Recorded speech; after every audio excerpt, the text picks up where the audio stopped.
우리나라의 대학 졸업생 중 약 40%가 학자금 대출을 안고 사회에 첫 발을 내딛습니다. 평균적으로 청년들이 졸업할 때 안고 있는 학자금 대출액은 약 2천만 원, 졸업 후 바로 갚지 않으면 연이자가 1.7%, 2% 정도 이상 불어나기 시작합니다. 대출을 갚으면서 동시에 취업을 준비해야 하는 청년들에게는 막막한 현실입니다. 또 서울 기준 월세나 전세 보증금을 마련하기 위해 대부분 청년들이 대출을 이용하는데 특히 청년층 주택담보대출의 평균 금액은 약 1억 원에 이릅니다. 월급의 절반 이상을 월세나 대출이자 상환에 쓰는 청년들이 늘어나고 있습니다. 28세 어느 청년은 학자금 대출을 갚으면서도 생활비를 감당하기 위해 신용카드를 남용하다 빚이 눈덩이처럼 불어났습니다. 카드 돌려막기를 시작하며 빚이 1년 만에 500만 원에서 2천만 원까지 늘어났고 결국 그는 파산 신청을 고려하고 있습니다. 또 어떤 청년 B씨는 코인 투자로 빠른 부를 꿈꾸다 2022년 발생한 루나코인 폭락 사태로 인해 1억 원의 돈을 날렸습니다. 이 돈의 대부분은 신용대출과 마이너스 통장으로 마련한 돈이었고 결국 빚더미에 앉아 신용불량자가 되었습니다. 특히 코인이나 주식 투자를 위해 빚을 내는 청년들이 많아지면서 레버리지 투자의 위험이 커지고 있습니다. 빚을 내어 단기적으로 큰 수익을 기대하지만 한순간에 폭락할 경우 상환 불가능한 빚이 청년들을 덮칩니다. 금융권 자료에 따르면 청년 투자자 중 40%가 손실을 보고 있으며 이 중 절반 이상이 빚을 내 투자한 경우입니다.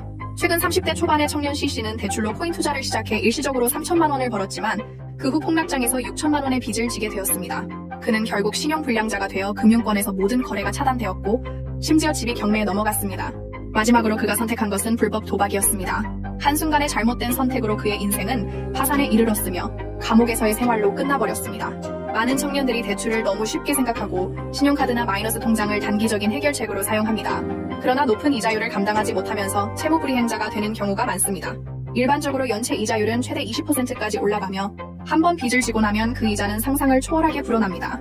이에 대해 정부는 청년부채 완화 프로그램을 통해 학자금 대출 상환을 유예하거나 이자 일부를 지원하고 있지만 여전히 근본적인 문제는 해결되지 않고 있습니다.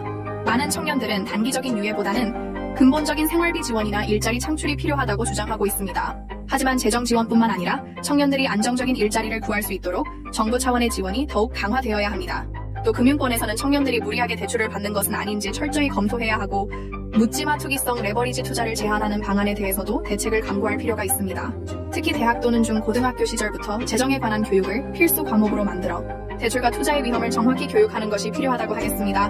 그럼 다음에 또 뵙겠습니다. 감사합니다.